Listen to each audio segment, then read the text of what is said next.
Hello everyone, welcome back to another video. अपनी पिछले videos की तरह आज भी हम लोग आ गए हैं एक बहुत ही अच्छे टॉपिक लेके, पूरा उसको एक्सप्लेन करने एकदम हिंदी में, एकदम इजी लैंग्वेज में, जिससे आपको ये जिंदगी भर के लिए याद हो जाने वाला है। तो आज हम लोग देखेंगे ट्राइजेमिनल न्यूरैल्जिया के बारे में। तो स्टार्ट करते हैं एक क्वेश्चन से, उससे स्टार्ट करने में इजी होगा और समझ में भी आएगा कि एमसीक्यू कैसे आते हैं और पूरा टॉपिक में क्या है। सो क्वेश्चन पूछ रहा है, which nursing action is specific to the plan of care for a client with trigeminal neuralgia. Question में पूछ रहा है कि एक क्लाइंट को ट्राइजेमिनल न्यूरैल्जिया है तो ऐसा कौन सा nursing action plan of care में इंक्लूडेड होगा। तो ऑप्शन 1 है be alert to prevent dehydration और स्टारवेशन। ऑप्शन बी है initiate exercises of the jaw and facial muscles. Option C है apply ice compresses to the affected body area. Option D है emphasise the importance of brushing the teeth. So इसमें से तो जो भी आपको सही लग रहा है आप लोग एक बार उसे नोट कर लीजिएगा। अब हम लोग पहले टॉपिक डिस्कस करेंगे, उसके बाद लास्ट में इसका आंसर डिस्कस करेंगे। तो आपने जो भी आंसर सोचा हो क्या पता वो लास्ट में चेंज हो जाए। सो स्टार्ट करते हैं। ये जो ट्राइजेमिनल न्यूरैल्जिया होती है इसमें दो वर्ड आते हैं, एक होता है ट्राइजेमिनल,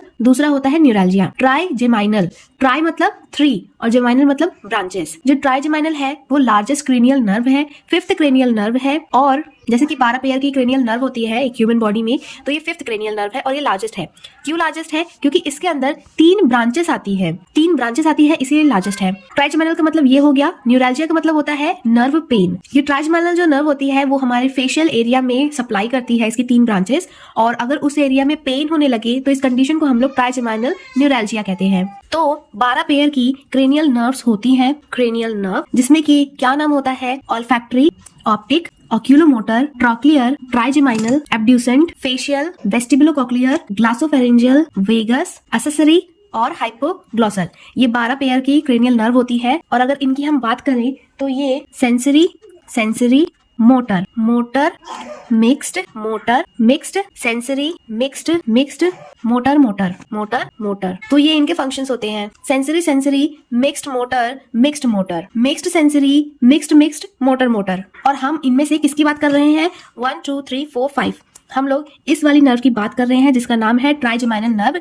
ये मिक्स्ड होती है, मतलब इसमें मोटर और सेंसरी दोनों होता है। तो हम लोग देखेंगे कि ये कैसे सप्लाई करती है। ये इसको याद रखना है कि ये मोटर और सेंसरी दोनों होता है। तो अब हम लोग देखेंगे, इसमें यहां से सप्लाई होती है। तो यहां से ये एक ब्रांच ये जाती है, दूसरी ब्रांच ये जाती है और तीसरी ब्रांच ये जाती है। इनमें से इसको हम लोग कह सकते हैं V1, V2, V3। तो इनमें से क्या होता है? ट्राइजेमिनल न्यूरैल्जिया वाली कंडीशन में सबसे ज्यादा अफेक्ट ये होती है, इसका नाम है मैंडिबुलर। फिर दूसरा है ये, इसका नाम है मैक्सिलरी। इसका थर्ड नेम है ऑप्थेल्मिक। तो इनमें से क्या होता है कि ये जो मैंडिबुलर होता है ये सबसे ज्यादा अफेक्ट होता है ट्राइजेमिनल न्यूरैल्जिया में, ज्यादातर केसेस इसी के पाए जाते हैं। ये होता है मिक्स्ड, मैक्सिलरी होता है सेंसरी और ऑप्थेल्मिक होता है सेंसरी। तो ये है सेंसरी मिक्स्ड। तो मैंडिबुलर का काम क्या रहता है? ये 3 ब्रांचेस है ट्राइजेमिनल नर्व के, जो कि एक मैंडिबल को सप्लाई करती है, एक मैक्सिलरी को सप्लाई करती है और एक ऑप्थेल्मिक एरिया को सप्लाई करती है। तो ये जो मैंडिबुलर है इसका वर्क क्या है? जैसे कि ये जॉ एरिया में है तो इसका वर्क है मैस्टिकेशन करने में, फूड को च्यू करने में। तो ये हो गया। तो ये जो तीनों ब्रांचेस है ये किस चीज का सेंस कराती है? तो ये कराती है सोमैटोफॉर्म का। सोमैटोफॉर्म सेंस कराती है। सोमैटोफॉर्म में क्या क्या आता है? तो इसके अंदर आता है pain, touch, temperature, hot and cold और प्रेशर का। हमारे जो फेशियल एरिया है उसमें तीनों branches pain, touch, temperature, pressure का फील कराती है। अब क्या होता है, एक टाइप के नर्व के अफेक्ट होने से इसका सेंसरी फंक्शन अफेक्ट होता है। तो ये ट्राइजेमिनल न्यूरैल्जिया वाले केस में क्या होता है कि यूनिलैटरल फेशियल पेन होता है, फेस के एक साइड में पेन होने लगता है। तो इसे कुछ ट्रिगरिंग फैक्टर्स होते हैं जो कि इसके पेन को बढ़ा देते हैं। तो ऐसे कौन कौन से फैक्टर हम लोग देखेंगे? ट्रिगरिंग फैक्टर में क्या क्या होगा? अगर कभी भी फेस में हॉट कोल्ड टच किया या फिर फेस को ही ऐसे ही टच कर लिया, कोई प्रेशर अप्लाई किया, तो इन सब से पेन होने लगेगा, पेन होना स्टार्ट हो जाएगा। या फिर कोई भी फेशियल मूवमेंट करने से भी होगा, जैसे कि किसिंग, च्यूइंग, ब्रशिंग, शेविंग, इन सब से भी पेन होना स्टार्ट हो जाएगा। या फिर अगर हम फेशियल टच भी कर ले तो भी बहुत भयंकर पेन होने लगता है। तो ये सब इसके ट्रिगरिंग फैक्टर्स हैं जिससे कि पेन प्रोवोक हो जाएगा।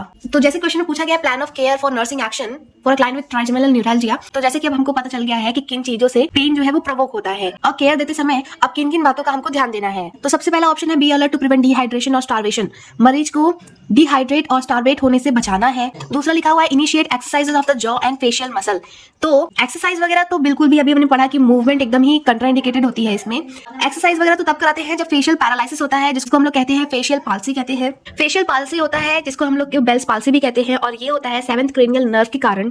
तो ये ऑप्शन बी तो इनकरेक्ट है। ऑप्शन सी है apply ice compresses to the affected body area, अभी हमने पढ़ा कि ट्रिगरिंग फैक्टर्स में आइस वगैरह कोल्ड वगैरह तो अप्लाई नहीं करना है, तो ये भी ऑप्शन हमारा गया काम से, इससे तो पेन और बढ़ जाएगा ना, इसीलिए ये भी आंसर नहीं है। ऑप्शन डी है emphasise the importance of brushing the teeth, तो ब्रशिंग द टीथ मतलब हम लोग क्या कर रहे हैं, प्रेशर अप्लाई कर रहे हैं। अगर ब्रशिंग करके हम लोग उसे और प्रेशर में डालेंगे अपने फेस को तो और पेन और ज्यादा प्रवोक होगा और ज्यादा बढ़ेगा और अनटॉलरेबल हो जाएगा। तो हमारा ऑप्शन डी भी इनकरेक्ट है। तो बचा option A be alert to prevent dehydration और स्टार्वेशन, जैसे कि वो पर्सन च्यू नहीं कर पा रहा है, मैस्टिकेट नहीं कर पा रहा है, तो इसीलिए वो खाना खा नहीं पाएगा, पानी वगैरह नहीं पी पाएगा, उसका मूवमेंट क्योंकि मना है, उसको पेन होने लगता है, तो इसीलिए हमको प्लान ऑफ केयर में हमारा यही होगा कि उसको डिहाइड्रेशन और स्टार्वेशन से बचाना है। तो इसका आंसर आप लोगों ने खुद निकाला है, मैंने तो नहीं निकाला, आपको ये चीज पता चली होगी। तो अगर आपको ऐसी ही वीडियोस और चाहिए तो आप हमारे चैनल को सब्सक्राइब कर सकते हैं, हमारी वीडियोस को लाइक करिए और इस वीडियो को प्लीज शेयर करिए ताकि ये ज्यादा से ज्यादा लोगों तक पहुंचे, क्योंकि अगर ये शेयर होगी तो ही हम वीडियोस बनाना कंटिन्यू कर सकेंगे।